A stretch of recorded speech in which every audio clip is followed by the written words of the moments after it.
Welcome to the Hey Docs podcast with your host, Jill Allen. Today, I am joined by Matt Miller from Dental Monitoring, a company helping orthodontic practices rethink patient communication, monitoring, and workflow through AI-powered remote care technology. As practices continue balancing efficiency, patient expectations, and growth, remote monitoring is becoming a much bigger part of the conversation. In this episode, we're talking about how systems like dental monitoring can support startups and established practices alike, improve the patient experience, and help practices scale more intentionally through technology and smarter workflows. So let's dive in. And now, a word from the sponsors who make this podcast possible.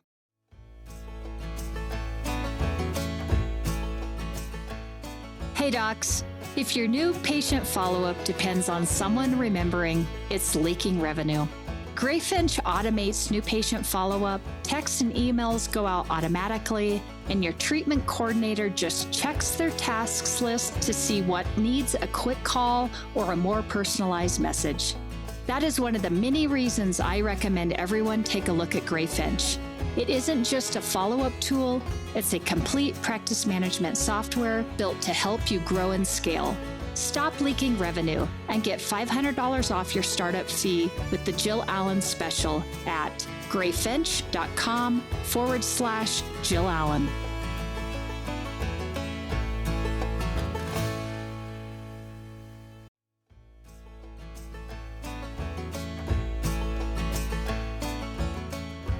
Are you thinking about opening an orthodontic practice?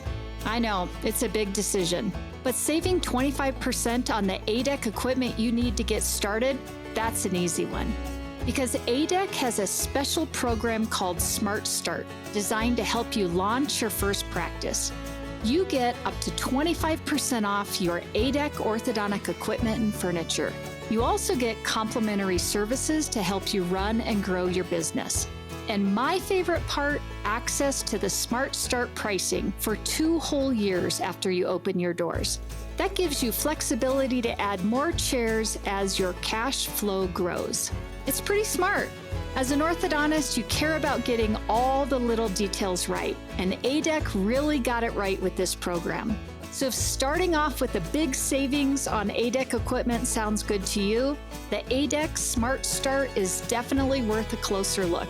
Just follow the link in the show notes to learn more.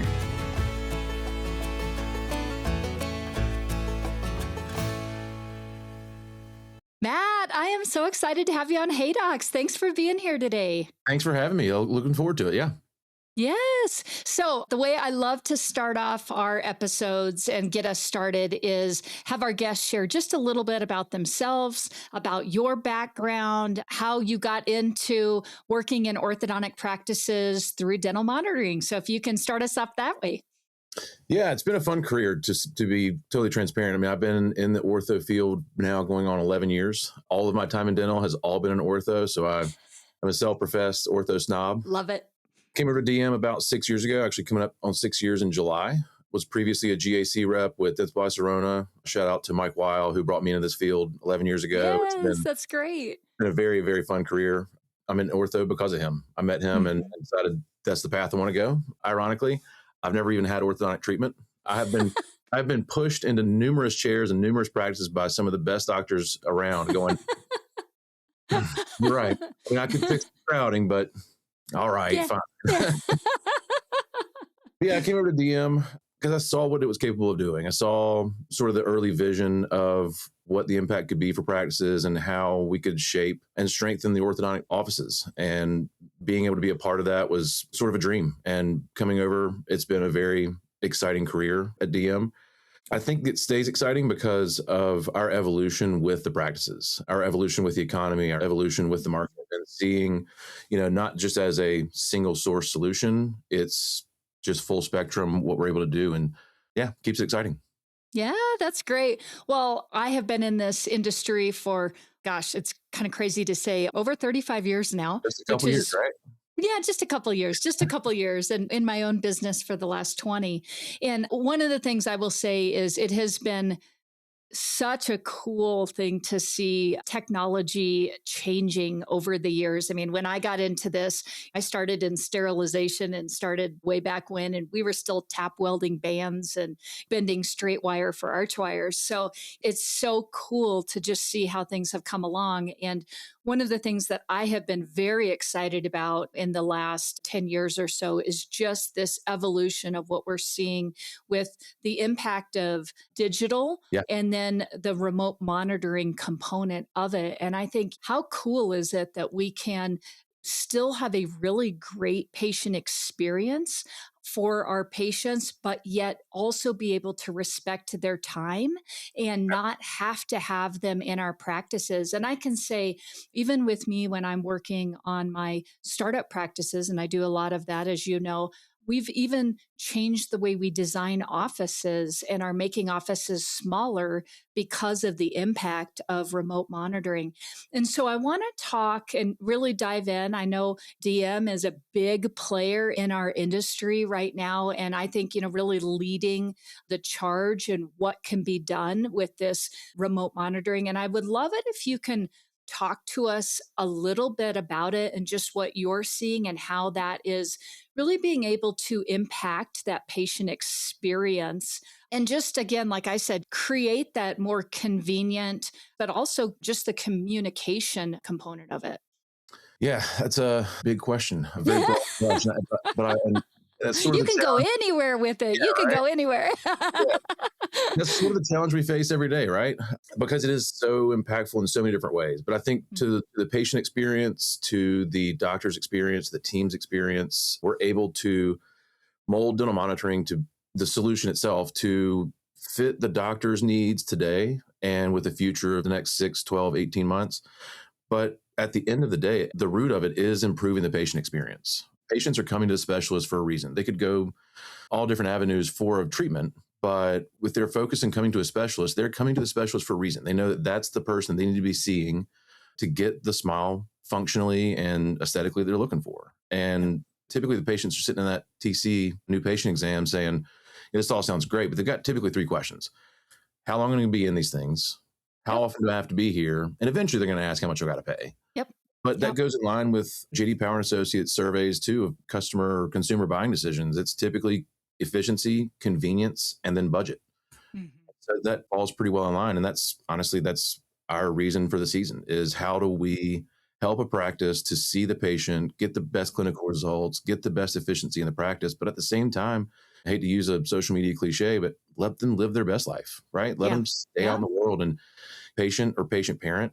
We've had numerous doctors do surveys of their patients and say, like, what does a typical visit look like? And as far as time wise, and the doctor's expecting 20, 30 minutes, something like that. The visit on the calendar, on the column, maybe 15 or 20 minutes, but really for that patient, it can be a couple hours. Having to go pick up Timmy from school and get him to the office, sit in waiting room for 10 minutes, and then go see the doctor for 5. And they're back out the door, but then you got to stop at Wendy's and get a Frosty because that's what we do when we take a visit. Eventually get them back to school, or if it's late in the day, take them home, and now you got to sit with them, or you even get back to work. Yep. So there's a lot of effects there, right? AAO in Philly last year, we won the Tech Select Award for Best Patient Communication Tool. And I was standing in the booth when they announced it. And I kind of looked around like, do they know what it is we do? Yep. Then I got to thinking about it. Like, I mean, a patient's more engaged with the practice through our technology, through our solution with the ability of AI, but also ability of personal interaction from the practice. They're engaged more from the practice, even if the patient's still being seen every 10 weeks. They're communicated with every single week. And Yep. so it's providing that better level of communication to and from the practice and to and from the patient. So in the case that something goes wrong, they've got a tool in their pocket to find out the answer, find out the fix. The practice is more aware of what's going on because they're being seen by the practice through our technology more frequently. Yeah. And so it's better proactive approach for the patient and for the practice. Mm-hmm. Yeah. I think that is the really cool thing about what DM has been able to provide in this space. And I think for so long, doctors have been especially doctors of our previous generation, where really our practices were built on we see patients back every 4 weeks, and what's really funny is even as technology started to change, why we did that for any of our new docs out there, why did we do that? It wasn't just about that everything stopped working, though a lot of times we were in stainless steel wires, but it had to do with billing. If you go all the way back, we Yeah. were not doing automatic payments. So the reason we saw patients back every 4 weeks was because they would come in with their coupon book and their check and their payment. And that was the way that we kept our AR healthy. And we knew that collect the money, see the patient, collect the money, see the patient. And again, when we look at, to your point of just that patient experience piece of it, I think that's been a big change. And one of the things that I love about my younger docs and our docs that are starting up practices now is that they really can embrace the difference in, we've got so many different generations. We've got 4 different generations potentially of patients in our practice. At least 2 of them, if not 3 of them, would rather interact in a different way than having to be in the office. Yeah, I think about just my team of account executives in the field. I have to text or send voice notes to half of them because they didn't want to just pick up the phone and Yes, call. yes, yeah, exactly. Yeah. So I want to dive in a little bit because Hey Docs is really geared towards a lot of our younger docs out there in our startup practices. And I want to just talk about the logistics of what does it mean to build a practice with a remote monitoring system in place where we are taking our first year, our first couple years to really put our systems in place. I always say when I'm working with my practices, we're working on the foundation of what your practice is going to build on. And the first year, there's never a better time, even though you look at it and you're like, oh, but we're slow, but there's never a better time to get all of the details in place and to surround yourself with the right companies that you can go the long distance. They kind of become part of your, I'll say, the DNA of your practice. Yeah. So I want you to talk a little bit about what it looks like if a doctor were to implement dental monitoring, for example, and just how that looks when we're scaling from, hey, Jill, I've got 2 patients coming in a month. How does this make sense to, oh, now I've got 30 a day? And how do we kind of scale with that? I'd love for you to talk about it from the implementation side and just some best practices that you guys see. Yeah, coming out of COVID, especially the first 2.5 years or so coming out of COVID, we saw a huge influx of practices coming on board because of capacity. And so like they had a hard time seeing all the patients, whatever. And the misconception was this was just for that kind of practice. When we're talking about startups or younger practices or in practices in infancy, whatever we want to sort of label them as, to your point, you're putting in systems, you're putting in the DNA, you're putting in the foundation of the practice. And I'll be fully transparent, like DM is slightly disruptive to bring into a practice. So yes, why set up systems in the practice? Why set up your foundation? And then 2 years, 3 years later, once you're now busy, you're up to here in water. Yes. Now let's go ahead and rip the Band-Aid off and just completely disrupt Right. this. Right. Honestly, I talked to a lot of startup practices. I talked to a lot of younger doctors that are coming out and opening their own practices, and they're leaving their associate positions and going out on their own. I'm like, why would you set up all these systems, then disrupt them later? Like you're in a perfect spot now Absolutely. to build this properly and effectively. And if done correctly, it extends your ability to not have to have as many assistants or as many chairs. Like the days of building the Taj Mahals with 10 chairs and 20 Absolutely. assistants and all the HR that comes along with that, essentially DM becomes a digital virtual AI backed assistant that doesn't cause HR problems, doesn't call in sick, doesn't heat up fish in the microwave at lunchtime. Like it's a digital assistant for the practice. I love that. And how many times have we had that happen in practices? Burnt popcorn and microwave fish, the 2 worst. And broccoli. Oh yeah. 3-day-old Chinese food. Yeah. Yeah. Really paint a picture here now. Yeah. No, I love that. And I get really excited about this because this is something I'm really passionate about anytime I'm talking to my young docs. Because again, even the footprint of our practices. We used to, in the day, be looking at 3,000, 4,000 square foot spaces. Yeah. And now we can easily do 1,500 to 2,500, 4 to 6 chairs. And with smart scheduling and smart tools in our practice, have as big of a practice or bigger than we ever did in those bigger practices. But again, lower overhead from rent, from this, that, or the other, but also the HR component, I think, is just such a key thing. And yeah, that's a big issue. yeah, it is. It is. Love to say that staff turnover was that revolving door is going to start slowing down, but it doesn't seem to be. And No. so to find the assistants that want to work 20, 25 years in a practice, like that's just, it's going by the wayside. And so you have to strengthen the practice now. You have to strengthen the practice early on and be better prepared for how you grow the practice. We run data with practices day in, day out, and seeing a practice go from a $2.5 million practice to a $6 million practice, same number of chairs, same number of assistants, some of the highest lab bills with the solutions that they've used, but their overhead stays in that 50 to 55% range. That's including adding DM into it, which you double the revenue of the practice, and you didn't have to hire more assistants. You didn't have to add chairs or blow out a wall to make more space. Like, that's hard to argue against. Yeah, for sure. And I think back in the day, Align used the word shared chair. We kind of talked about that.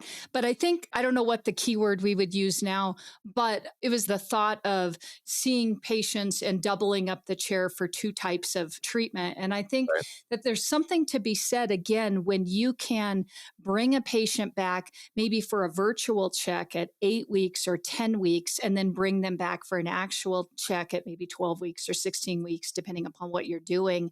And you're still impacting that patient. They still have the touch. They still have the experience, but yet what you're doing is just opening up that schedule and that chair so that, again, we aren't just on this revolving every 6 week, every 8 week, we've got to have a butt on that chair.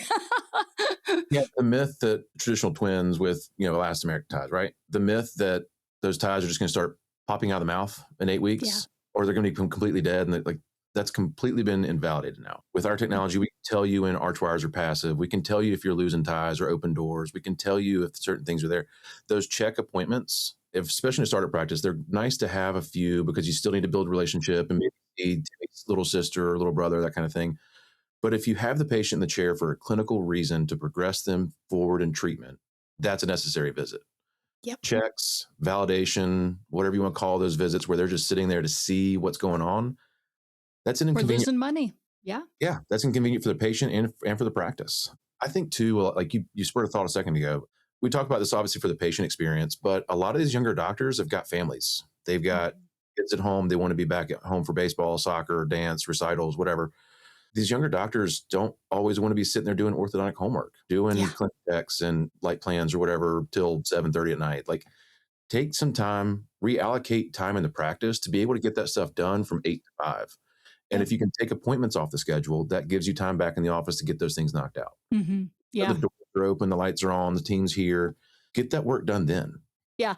I use the phrase with my doctors, I want you to make time to work on the practice while you're in the practice. Because when you leave, I want you to be able to shut it off, because that's the biggest thing I see with doctors is the burnout. And the burnout comes from it just never ending.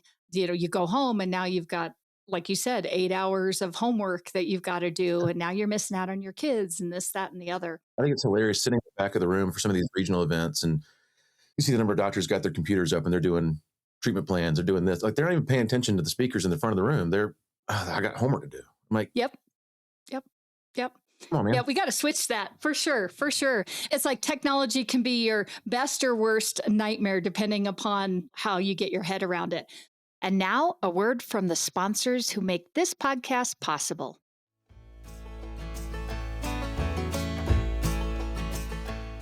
Want a cleaner workflow for orthodontic cases? Meet Clarity Solutions from Solventum, formerly 3M Healthcare. The Clarity portal puts aligners, digital bonding, and retainers in a single streamlined platform. One workflow, fewer handoffs, and more control for planning through retention. Simplify your next case. Reach out to your local Solventum sales rep today or visit us at go.solventum.com/clarity. Again, that is go.solventum.com/clarity to learn more.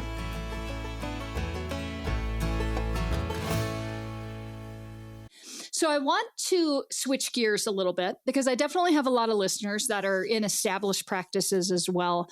Yeah. I want us to talk also to our docs who are in our bigger established practices. And I think that you already kind of hit on, and this has been the hardest thing in any established practice is when you introduce a new technology. It's like you're full steam ahead and you just threw out the parachute, and it's like, and everything is, yeah, exactly. And it just feels so, I think, hard sometimes for doctors and teams to understand that we got to do the hard for about 3 months. And then once we get past the hard, it's going to be over the top amazing. I kind of go back to the old analogy of, again, I've been doing this a while. So when we started switching practices over from paper to paperless, and the thought of going from paper, how could I possibly move into paperless? And once teams got into the paperless component, we're like, you mean I don't have to spend an hour pulling charts? You mean I don't need to run around for 2 hours looking for a chart? All the things. I'd love it if you could talk about that and talk to some of those maybe fears or misconceptions of what that looks like, but also maybe how some of these established practices can get their time back and what AI is doing within dental monitoring, because I think that that's a big piece. And I think that also helps them.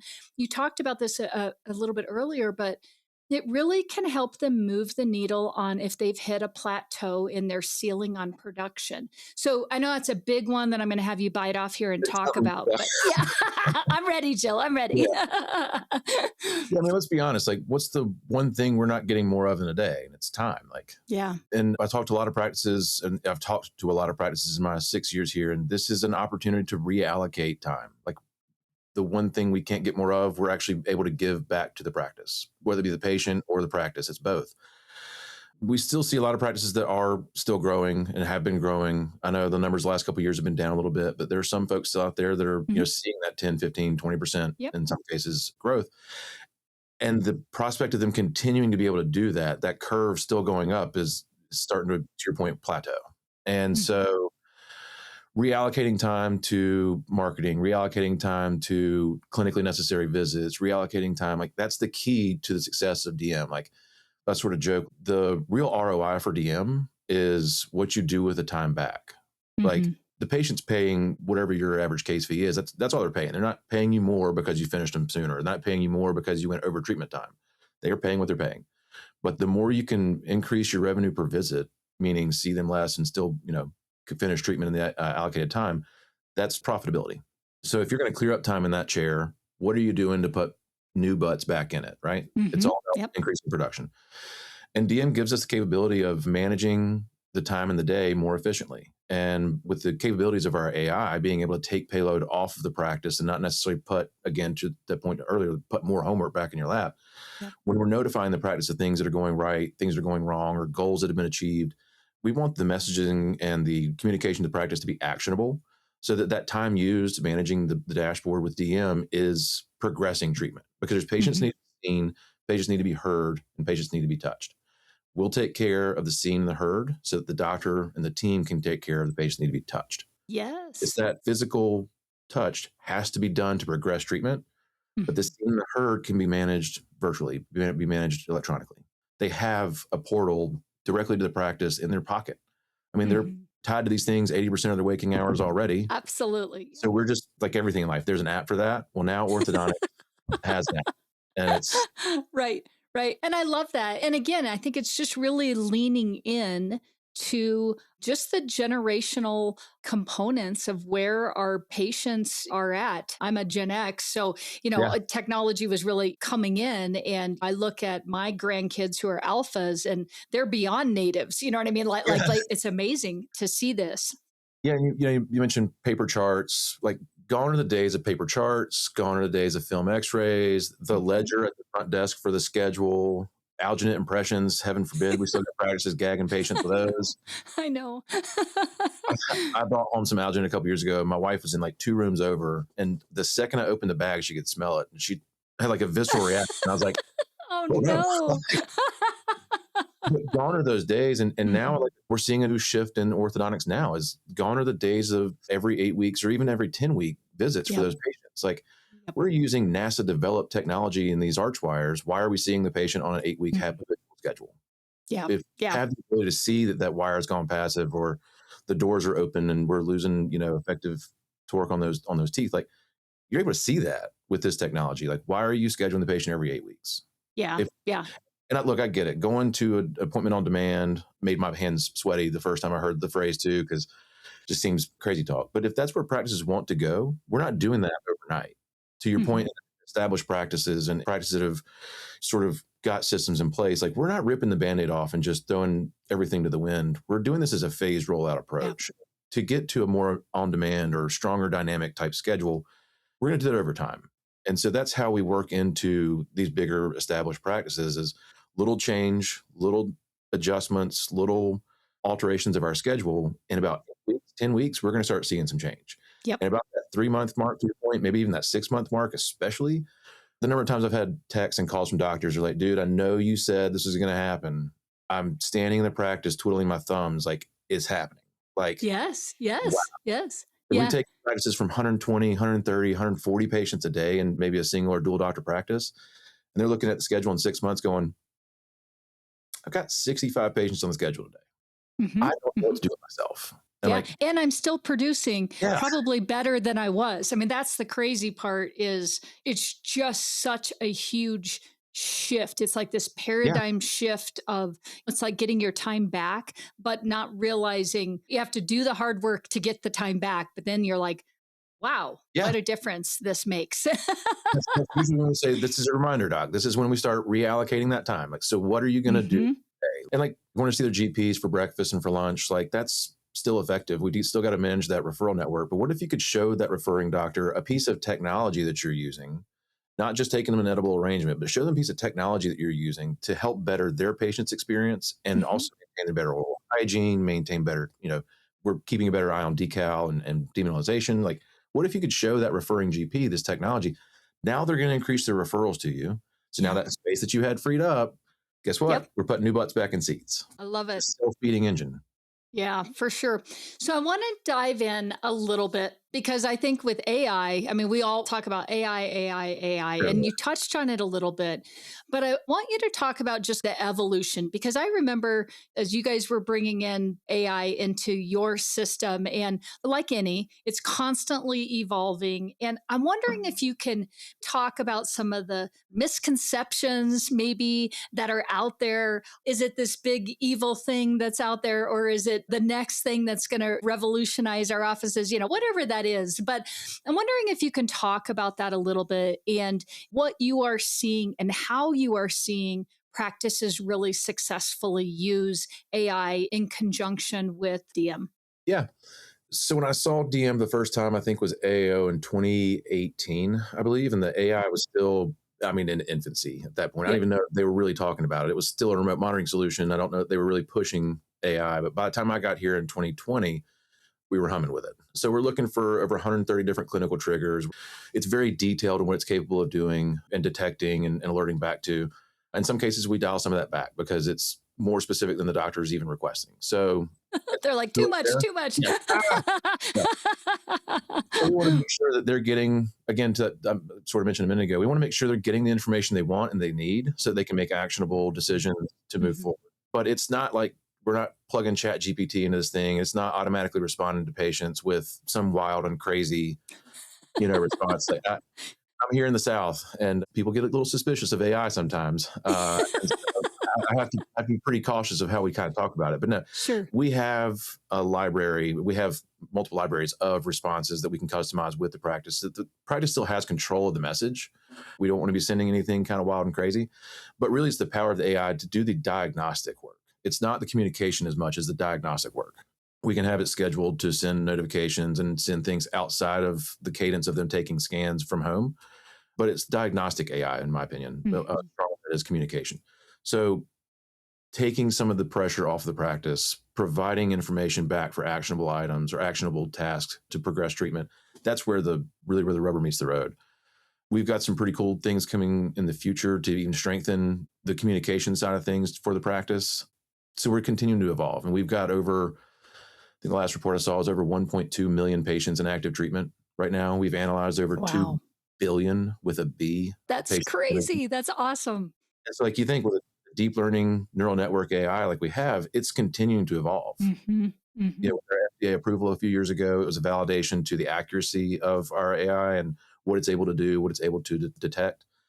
When we brought out Smart STL a few years ago, that was another validation to the accuracy of how we're seeing the oral cavity and making sure that we're seeing the teeth in the position they are, so that we can even produce refinement, retention, or mid-course correction aligners without the patient having to come in for just an intraoral scan.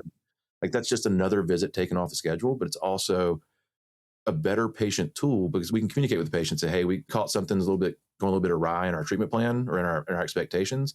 Come by and pick up your next set of aligners. Instead of, hey, we need you to take a scan and we'll send you some aligners in 6 weeks. We're being more proactive to correcting that patient's trajectory. And the patient may not even know better or otherwise. But we as a practice, at the practice level, know we're providing a more biologically capable treatment because with this technology and this information. Yeah. Oh, I love it. Again, I get really excited about this. I'm such an advocate for products like this in our practices. And I think this is the future of our orthodontic practices. I believe another 10 years, we're going to have a very small, refined, defined team of experts working in our orthodontic practices, kind of each monitoring their own core roles. And it's just going to be a totally different landscape as we continue to just push forward with technology like this. So how exciting. I mean, it's a fun thing, I think, to be looking at instead of something to be feared or scared about. There's a very popular quote out there that says, AI is not going to replace orthodontists. No. But orthodontists that bring the technology in and learn and use and make it work for them, they're the ones that will. Mm-hmm. Look, orthodontics has been done for a long time without dental monitoring. I will not deny that. But can you do it better? Can you do it more efficiently? Can you do it more effectively? And can you do it without going bald or gray in the process? Yeah. Or can you do it and have a better lifestyle? Just even thinking about the reality of it is we should be seeing about, in my opinion, about 3 days of patients and 1 day of admin. And docs, you guys should have good full weekends and time at night and time in the morning to enjoy the life that you're working so hard to have. And why wouldn't we be leaning into technology? Yeah. They did a lot of work to go through school to be top of their class, become this specialist in the orthodontic field. And why spend all your time in the practice, not out in your real world with your family and your friends, being able to enjoy the benefits of your career? And like, I think the days of working super hard, and I'm not saying they're not working hard, but the days of having to work so hard to maintain a practice at this level, those days are over. Like, we can do this better, more efficiently, more effectively. And I'm not saying just with DM is that the case, but like other technologies in the industry, in our field now, like all the digital orthodontic bracket systems. I mean, all the aligner options out there now, like better use of these technologies can help you live a better lifestyle. Yeah, absolutely. So as we finish up, I just want to kind of get your take on, one more. No. This will be an easy one. I'm not quite done with AI yet because I want to know, if you were to like put on your hat and be like, this is what I predict is going to happen, or this is what I see with AI. And I know you've been touching on it a little bit, but any predictions or anything that you think is on the horizon that's going to do even more than what we've just been talking about? I think streamlining workflows will continue to be an evolution with AI. We're in talks and works to, I mentioned Smart STL and how we expand that's capabilities outside of just aligners. the capabilities there are incredible. We've seen a lot of practices using dental monitoring, remote monitoring systems for observation and how we improve what we're able Yes. to do in just general dental, general hygiene, Mm. in that kind of world. Mhm. That's continuing to evolve. And I mean, just being able to capture patients, new patient exams, turning into same day starts, but Yeah. also relying on the technology to be more effective in that engagement with those patients. Like that world's already here, but it's going to continue to level up. And I think Mhm. that's it's a big opportunity for practices going forward. I was sitting with a doctor a few weeks ago. I'm in Raleigh, North Carolina, and there's a orthodontist down in Cary that many know. Shout out. The idea of being able to use, right? The idea of being able to use this technology to better plan for every single appointment and having Yes. potentially like Yes. a robot as an assistant at the chair that you've programmed all the instructions based off of what you're seeing, that humanoid Mhm. robot will take care of 90% of the appointment. Like, that's down the road. But like as we're talking about it, I'm sitting there going like, this is possible. Mhm. Entirely Mhm. possible. Like just Yeah. that dreamer's mindset. The world is your oyster. And as the Mhm. business you can dream, I think we can make a lot of these things happen. And Yeah. that's what's exciting about this too, is like we're seeing this golden age of ortho, as it's been called. And like, that's fantastic. But like there's even more on the horizon. Mhm. Yeah, yeah, I agree. Well, I can't wait to have you back on in the future and we'll talk about, even a year from now. I can't even imagine just our continued changes. I mean, you Yeah. look back even 2 years or from 2020 till now, and I think, man, look at what has happened in the last 6 years. Incredible. I look back and I feel like I do this about every 6 months. I kind of like look back towards what we've been doing in the last 6 months. And I look back a little bit further. I'm like, wow, even in 6 months, Hmm. we've evolved. The market's evolved. We've evolved. It's insane. But Yeah. the only thing constant is change. Yeah, That's yeah, yeah. If you aren't, what did they say? If you aren't changing, you're dying or something like that. yeah, You know, yeah. and I agree. I mean, I think that continual pivot in the right direction is what keeps us going. So I know you and I could just talk and talk. We're both pretty passionate about this, and I love seeing what DM is doing for our industry. So if somebody wants to get a hold of you, they want to find out more about dental monitoring, they're like, this is exactly what I've been looking for. What's going to be the best way that they can reach out, the best way that they can get some information?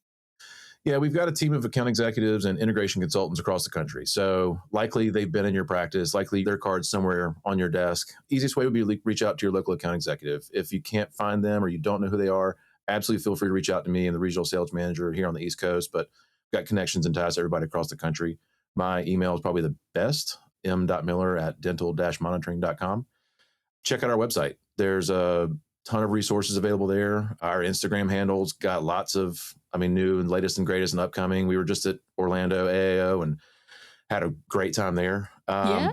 But we do have a team across the country, and they are absolutely ready to take your call and would love to consult with your practices to find out where the solution makes the most sense. Perfect. And now a word from the sponsors who make this podcast possible.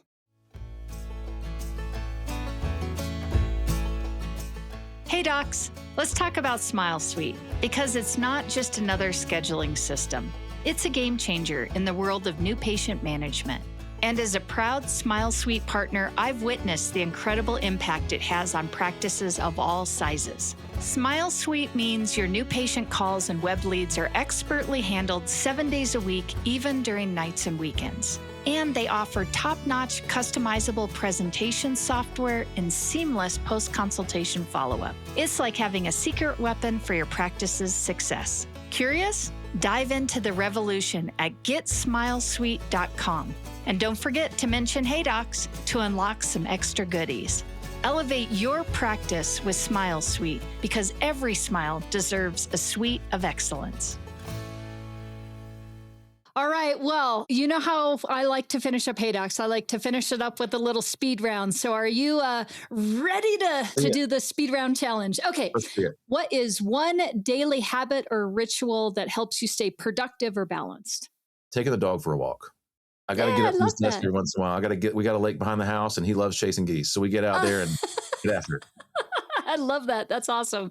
If you could add one unconditional perk to a workspace, what would you add? Really good espresso machine.